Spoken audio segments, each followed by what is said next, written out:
ते फुल सारे हसदे ने खुशबख्त घड़ियां ने। आपकी सलामती हो। मेरा नाम पादरी संजील रॉबिन है और मेरा ताल्लुक़ the river of life ministry Pakistan से है। आज खुदावंद के फजल करम से हम पतोकी के अंदर आए हुए हैं। यहाँ पर भट्टे पर काम करते थे हमारे भाई लियाकत मसीह और 18 साल से वो गुलामी की ज़िंदगी गुजार रहे थे।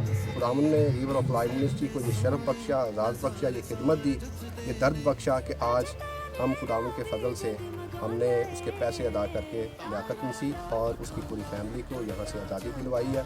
और इसका सारा इज़्ज़त, सारा ऑनर और सारा जलाल हम खुदा के बेटे यीशु मसीह नाफी के नाम पर देते हैं।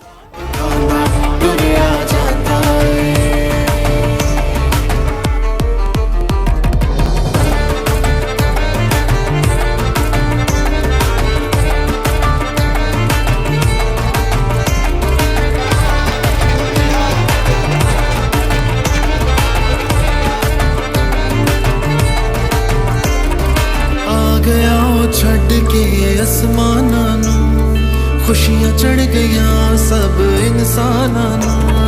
आ गया छड़ के आसमाना नू खुशियां चढ़ गया सब।